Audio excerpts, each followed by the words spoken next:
Hi, Aleisha. How are you doing today? Hey Paul, I'm well. How are you? Very well, thank you. How did you go with the cyclone? Yeah, I did pretty well. It was very windy, a lot of rain, so I think we're all excited to see sunshine out there today. I'm just having a look out my window, and my dogs are definitely excited to be able to go back in the yard. Yeah, was it flooded? We had a little bit of flooding, but thankfully we're on top of a hill, so we did pretty well overall. It's mostly now, very GC problem, but it's fixing my pool so I can get back into it. That's my priority. Yeah, especially before summer ends, right?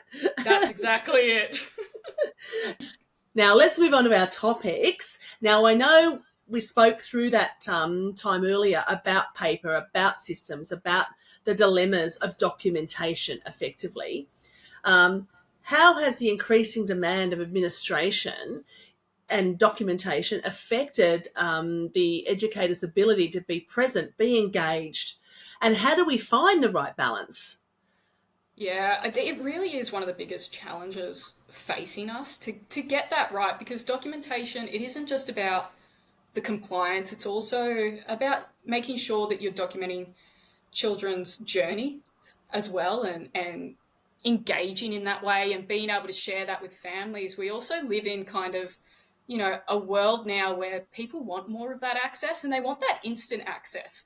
I think social media has a lot to answer for that in that space. And then on top of that, the compliance that has naturally come along with the world that we live in. We really want to protect children, and sometimes it results in a little bit of risk, being a bit too much risk averse or over compliancing ourselves in some ways. So it's about assessing what we're doing and going, okay, does that actually have an impact? And if it does, fantastic. How can we improve how we document that and how we do that? And if it doesn't, well, why are we doing it? Let's actually review it. I think sometimes we get so used to being like, well, we've always done it, so we kept doing it. And it's just like, okay, but does it actually mean anything to you anymore? No, we don't have a fish tank, so I just put NA every time. Okay, so maybe we need to look at our forms. Maybe we need to look at how we're doing it. And then, to add to that, if you're in particular those providers that do have multiple services, when it's on paper, we have no way to support you. So getting it into a system, being able to pull that data out to go, oh, hey, I noticed that, this has been broken for 6 weeks, or, you keep putting on that staff have missed an opportunity for training, or we notice that this checklist hasn't been getting done. How can we help you?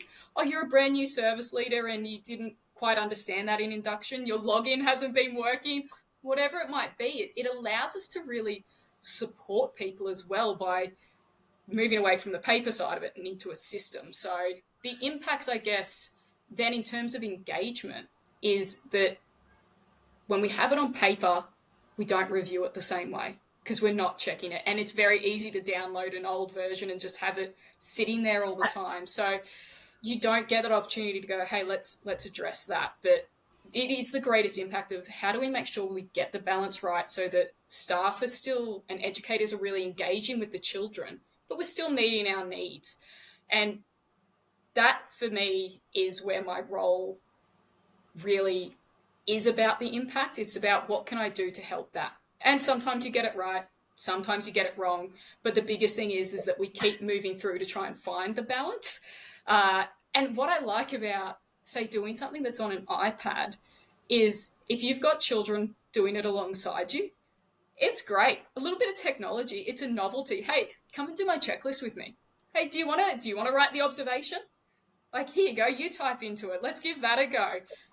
And you go through it with them. And instead of it just being, whereas, if you're on paper and you've got your head down in a checklist, yeah, I've quickly done my tick and flick, I've moved through, versus something that's got that bit of a novelty where children will engage with it. It's just trying to change up how we can do it. But I could take a paper form that's 30 pages long and it might become a 15 question checklist because we go, well, that's not necessary. We stopped doing that in 2011. Like, let's move away. And do you see, like, with that paper and checklist, that paper checklist versus your digital, when it's smart, of course, Yeah. is they just do that tick and flick, yeah, it's all done, and push it away. They've lost that time to engage with a child, Mm-hmm. and to also include the child in that safety, in that compliance space, Yeah. and learn the why. Why are we doing something? Which is around, risks and minimizing that. And of course, Yeah. children and in OSH, of course, understanding that is age appropriate.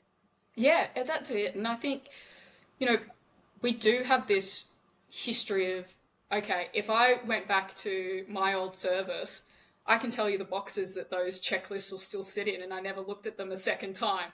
Even if I marked, no, that's not right, I might fix it at the time, but I've never gone back to then review it. Whereas we now have this historical data and we can actually track the trends and we can see what's happening and we can flag it with tickets and they can go to the right people. I don't really like using the term tickets, but it's the easiest action items, those Corrective, sorts of resolute, things. something, yeah. That's it. Those wonderful terms that I should be using, but my lack But of a tickets filter make sense, really. right? Tickets Everyone, make sense. It's easy for me to process in my brain. Not very eloquent, but easy for me to process in my brain. And uh, that then allows us to handle that as well and to go, okay, well, let's find a resolution for you, which I think is really the biggest impact. It's not just, okay, we did the paper, we shoved it in the file, it was done, nobody looks at it again. that would be Great. disheartening, right? That's it, You would exactly. know that. That's exactly right. And so we're trying to keep developing ways to engage with our data as well from our perspective. If we can't get out to a service, I can't visit 130 services in 2 weeks, but I can have a good look at what the data's telling me and find some insights or find those ones that are kind of sitting outside of maybe where the normal range is to go, hey, I noticed this is happening at your service. Could I come out and have a chat and see that in action or try to understand that with you or find a resolution for you? And that's probably one of the biggest impacts for us is that we do now have that oversight for support. I think sometimes when people think of compliance tools or they think of software and systems, they think of it being to judge or to be, used as a stick, and that's really not what it is. No. That's not the intention behind it. And compliance almost becomes a dirty word because people are like, oh, if I get compliance, it's because it's like, no, I've it's done finding something wrong. opportunities. Yeah, that's it. Actually, we just found an opportunity to support you. That's all that is. We've recognized that, hey, you've done 99 of 100 things perfectly, but we need to order you some, new safety plugs. Something simple like that. Hey, you've got one missing, let us order you a new packet. It's not meant to be a stick by No. any means. So I think that's part of, I guess, some of the fear of technology. Well, when it was in paper, I could kind of keep it over here. Nobody knew. But now that it's sitting in a digital format, it's a case of, yeah, we know, but that's so that we can support you, not so that Yeah, we can judge you. absolutely. I actually say now it's for good, not evil. It's for good. Exactly. Let's use it for Yes. good, right? And that's really when you're working in the sector, that's what I see. And I see Yeah. people like you using one place for good, for Yeah. getting the educators, the team at that centre who are doing the hard yards, Mm. getting them supported. And Yeah. that exactly what you're saying. I mean, even if you go back to that safety plugs where if a piece of paper, you go, Yes. safety plugs, yeah, we won't tell them Yeah. because it might get in trouble, right? Yeah. Or the Whereas old, I'll tell them later. I've got to go and help this child now. I'll tell them later. And then, you've done 50 other tasks in the meantime. And that's, if it's anything like me, it's dropped out of my brain by the time I got to 6 p.m. that night. That I might absolutely. remember it at 3 a.m. and try to send myself a text message to remind myself. But, for the most part, I've missed the opportunity there. Whereas as soon as it's in a digital format, you jump in, anybody can go and have a look and just double check it. I kind of love that technology also engages our younger educators coming through. That's another part here. How can we get them involved in doing these checklists and also using their ideas? Because they come up with things you go, Yes. oh, maybe I am a bit old. Hang on a second, really? I've hit my late 30s. I'm old now. That's a great idea. I didn't know you could do that. Fantastic. Sometimes I think I could go out to the services and give them to the children and say, hey, could you tell me how to do this better? Uh, they've just gone so far now with technology. I'm trying to keep up with them. Actually, Aleisha, I'm going to ask you, we spoke about this earlier. How were you supported through that cyclone with a digital system? Yeah, it made a massive difference to us. We were on the run from the get-go. You kind of had that notification around Thursday, and it feels an age ago and it feels an hour ago now. Uh, from the moment, hey, we've got to start preparing, we're getting this done. Then what's the aftermath? And within being asked within about 15 minutes, we'd created a one place checklist that we could use for insurance purposes. So it asked the key questions of, did you have damage in this sense, this sense, this sense? If you answer yes, okay, provide the details now and the photographic evidence. We were then able to send that out as a survey link rather than a checklist. So nobody had to log in. So if you couldn't log into your device, you couldn't remember your login, you only had your own personal mobile phone to do it, you could actually use that device to scan the QR code or click on the link and complete that checklist for us. Within 24 hours, we had 130 services having completed their insurance claim checklist that had all photos, all the details of the damage, and we're able to collate that in a simple spreadsheet to begin with, as well as all their individual documents. And because I got them emailed to me, dragged and dropped straight into the folder that we needed, and we just kept rolling. So it is great being able to have that really quick access and just go, okay, we need something. Let's move quickly. We've got this. We're not doing this, where, hey, can you email us back and tell us?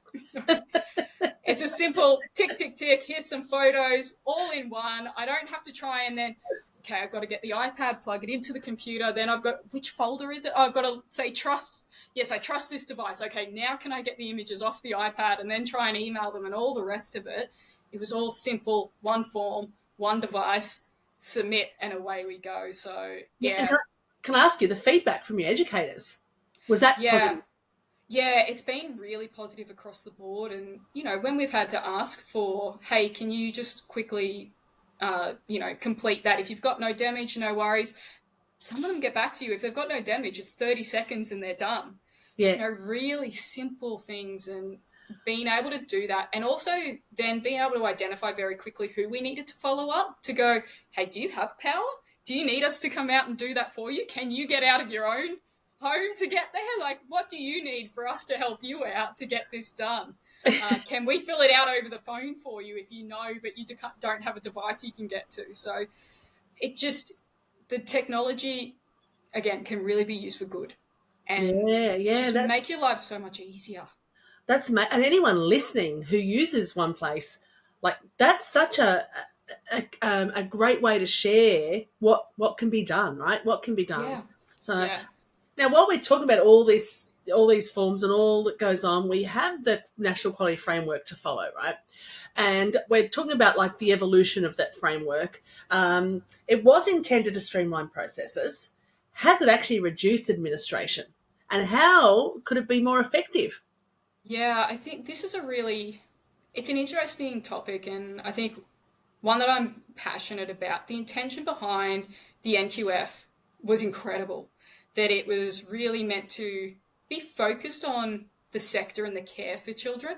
It was meant to take away from the tick and flick of the old system where, if you had 30 children there and 29 had a hat on but one didn't, then you were marked as non-compliant for all of them because the one child didn't. This was meant to take away from that kind of, Yeah. really strict, okay, yeah, okay, yeah, probably they got most of it right, but they didn't get one thing, so now we're writing them off for that. It was take away from that and really become about establishing the sector as a profession as well, recognizing that their professionalism and the care they gave children was significant, that it really didn't fit this tick and flick system anymore. I think the quality improvement plan is a fantastic tool. If used right, you can really, really show. I talk about it as a brag tool. Hey, first thing you're going to do is you jump in, you brag about your service. These are all the amazing things we do. How good are we? Like, yes, nailed it. And then you review it and you go, okay, yes, we nailed all of those areas. Here's my couple of bits that I'm going to improve on now. Fantastic.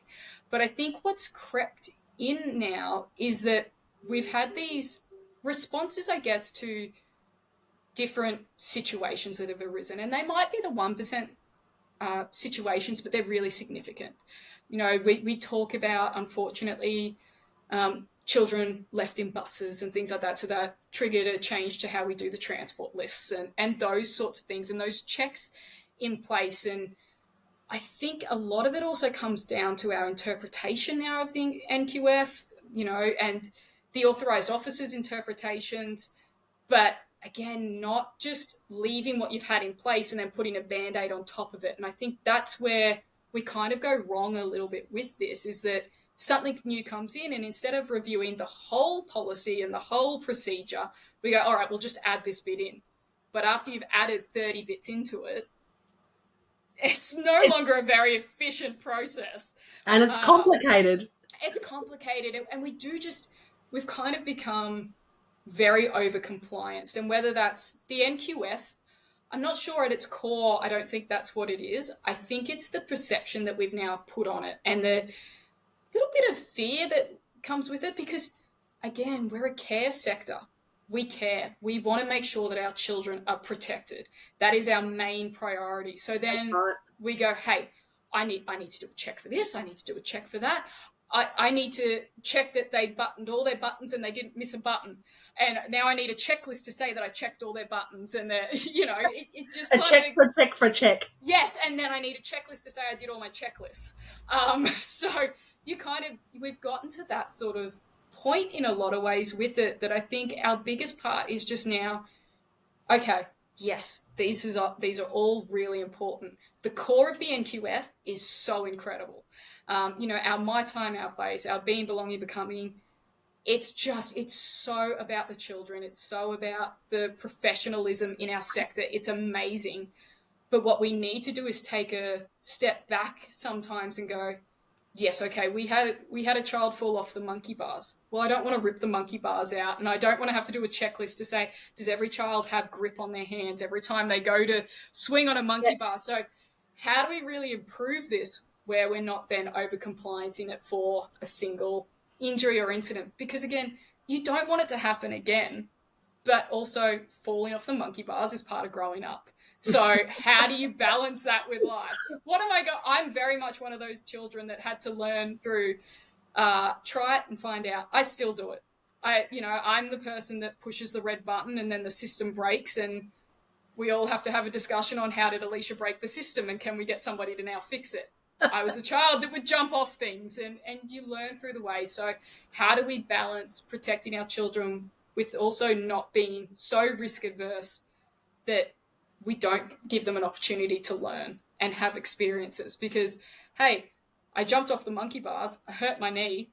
Well, I learned to either bend my knees next time or maybe don't jump off the monkey bars. So balancing that, I think, is the hardest part for our educators and for us as a provider as well, because when you're at a large provider sense, you want to put something in that's really covers every single base. Like, I've considered every single possible scenario. But when you do that, does it actually help? Or do people then just treat it as a yes, yes, yes, yes, yes, and move on? Whereas if you can do something that's really about quality, not quantity, you're going to get better results because people will read it. They'll take the time with it. So absolutely, I think that's where our sector and our industry have the opportunity to improve, is to really take a step back for a second. What are we trying to achieve? Don't just add something in for the sake of adding it in because it popped in your head for a thought that, I remember 3 years ago there was that one child, that fell off the monkey bars. So what can I do now? And it's trying to take a step back and get some perspective, really understand it a bit more, understand what you're trying to achieve. If you don't know why you're doing it, maybe you shouldn't be doing it. So if you can understand it, you'll go a lot further. And really what you're saying is the NQF is there to guide you in that, right? So go back to what it's about. Go back to the core of it. And, you'll really, of course, there are things that just are non-negotiables. I would never try to walk those back in any way, shape or form. And I'm certainly not making light of compliance and our need to protect children. But we also need to find a way that it's meaningful, it's quality. So use the NQF, use that core, use your experience and your understanding. And if you're somebody that doesn't yet have that experience, my goodness, there's so many amazing networks that you can connect in with. There's great places, even on LinkedIn, there's great childcare networks that you can jump in. Your They, local area, yeah, there's so many wonderful places. And having those conversations, it just, look, we're here now and I'm getting excited. It brings so much out. And when you talk around a table with people about these things, it really just helps you to get that perspective. And sometimes that's what we need, because when we're in it, everything seems really big. Everything seems really significant when you're in the moment of, hey, this just happened. How am I going to protect from it happening again? yeah. If you go and have a conversation with somebody that's not in the moment with you on how they're doing things and how it works, sometimes you just also need somebody to say, hey, you actually did an amazing job and it's okay. Accidents happen. You'll be all right. Everything you have in place is incredible. Let's look at it together and we can go through it. And that's why we have things in place. And that's why we That's have it. things to follow. Because if you follow the things in place and you follow those processes, when things do happen, you're supported. You've got evidence, you're That's it. backed. And it's not Exactly right. something new. You know, it's managing that risk, managing that adversity of what could, what might, what we can't control the future, right? So Exactly. yeah, That's it. So and I'm sure, Aleisha, if anyone is listening and needs some like boosting or some ideas, absolutely. they can reach out to you. I'm on LinkedIn. It's under, I think it's under Aleisha Lensink. Do feel free. I'm happy to chat. I get excited, so just know that you might be stuck on talking to me for a while. So I'm very sorry. Uh, I know. So we need to move on to our next question here. So now looking ahead to 2025, that we're in now, of course, in 25, how can we reshape administrative systems to better support meaningful interactions while still meeting regulatory requirements? I suppose we really covered that off about that following, taking that, having those processes, having those steps in place, but don't have that fear. You know, we've got to move forward. We've got to let children grow. Is there anything else that you would love to share here around that? yeah, don't have a fear of the technology or the system. Don't have a fear of rolling something out and then realizing that, hey, it's not working how I planned it, and being able to put your hand up and go, hey, I love your feedback there. I'm going to change this. That's okay. Nothing is set in stone. That is the beautiful thing about this. So don't let your mind be so set that I've set this checklist, I've told everybody this is how we're doing it, so this is how we're doing it, and then it doesn't work and you're still there going, no, but I said that this is how we're doing it. Don't have that fear. Be open to that change. Be open to, okay, yeah, look, I made a mistake. Let's go through and fix it. And also, like I said, push the button. See what happens. Hey, I tried this with this checklist.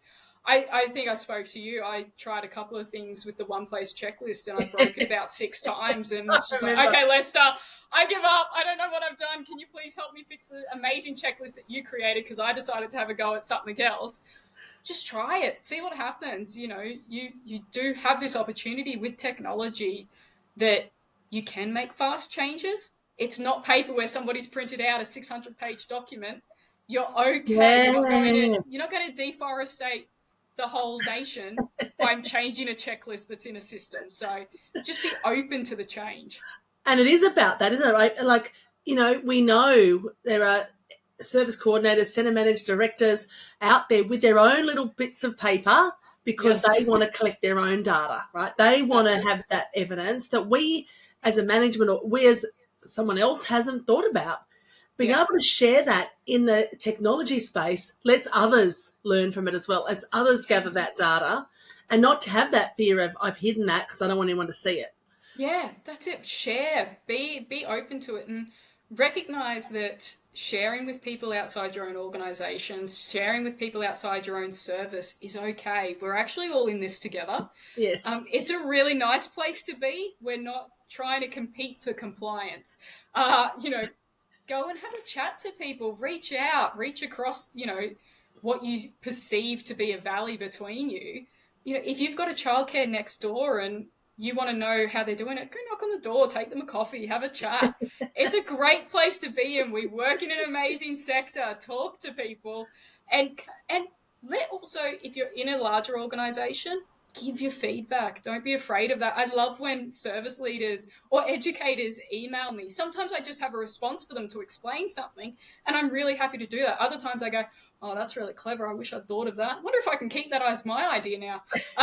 So it's great to be open to it. Don't set in your ways with this sort of thing, and recognize that technology does change that and gives you more opportunity to change. So, Yeah, and absolutely. Google's your friend. If you're not sure how to do it, Google it. It's great.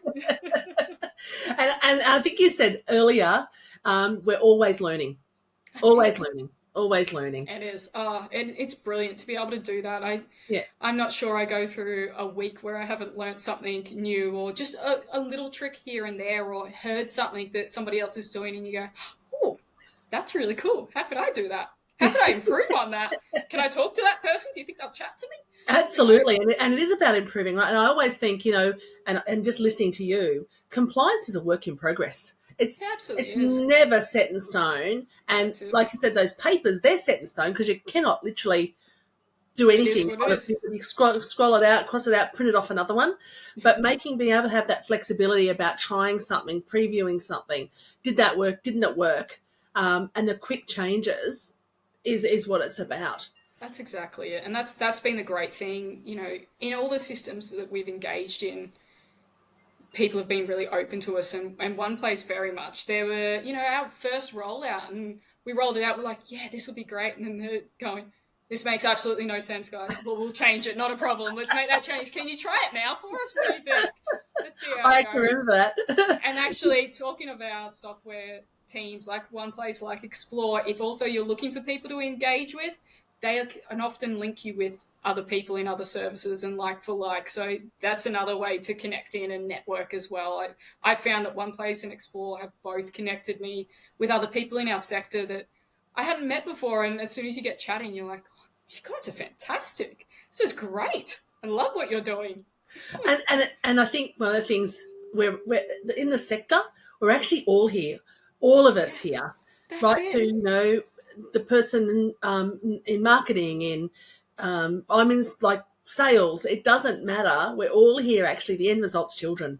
Yeah, and That's isn't what that we're so doing. nice? There's not too many sectors that can say, hey, everybody's actually about the same outcome. Yes, It's yeah, incredible. and it's what I love about it is the fact that what we'll see is that next generation come up and Yes, be that's us, it. and It that's is. it's yeah, I know it's very exciting. Okay, Absolutely. so now what I want to hear from you is, and we've talked about so many things, and I know your vision that you've shared. So this is probably a really easy question: is what do you think the big topics are facing the sector in the next 2 to 5 years? Yeah, I think we'll continue talking about staff and educators and retention. That will continue to be a significant part, and how that looks when we're talking about government and funding. That's a natural discussion, and where we have to focus, I guess, on the financial side of it. But I really think that the focus for us, where we can control, is around our care for our educators and showing them that they're appreciated. The recognition side of it goes a long way. Financially, managing it will come naturally. It'll be part of the award, it'll be part of a natural growth there, which is fantastic. I think a real focus on people's mental and emotional well-being will be part of this. We see a lot of children come in, the experiences we have, the conversations we have with them sometimes can be really difficult, and how we help support people through that will be key. Understanding that, I think we'll see a lot more training become available to us there, and something that we have to investigate. The other part is the growth in technology and not having that fear of it. The technology is moving very quickly. How we keep up with that, how that fits as well. Just because it's new doesn't mean we have to have it. That's the other consideration. I think Yes, sometimes we go, hey, it's new, it's great, it'll be amazing. It's like, yes, but does it actually fit with anything we're trying to do? Uh, you know, Devices, whether that's, from us as an organization, a service, but also children on technology. We already see the growth in that, and it's a topic that comes up around e-safety and cybersecurity and what that looks like. It'll be a piece where we need to help support the education of children. But again, we can't have a fear factor of technology. They are going to be doing their homework on it. They are going to be communicating on it. So how do we be a part of the solution, not a part of the resistance? That will be, I think, a really big part for the next 2 to 5 years. And then into that, I think it will be around the compliance, the NQF, the interpretation. We keep seeing it evolving, and I think it's on another trajectory of evolution again now. We have a different generation of children coming through, so we have to meet their needs as well. And what does that look like for us? We also have a different generation of parents coming through. So again, how do we meet that? So all of that combined is actually really exciting. It's great changes for us, and how we can be a part of that is fantastic. Yeah, and look, and I mean, I know everyone who's listening today will be nodding their head, going, "That's exactly." They all agree, because it is such an evolution coming around. I mean, I'm from a paper age. You know, children probably won't even know what a pen is by the time they're 10 now. You know, it's just. I mean, even the old. If you tell a child to roll down the window, they do the push button. Like I know how to. Nobody's doing that action to roll down a window anymore. No. So it's all those little things that we don't think of, and we don't, and don't do them anymore. Yeah, try explaining the save icon. That was a floppy disk. You know, that's not something that's ever existed in their world. You reminded me of that. Well, I put that at the back of my head, those floppy disks. That's it. Oh, yes.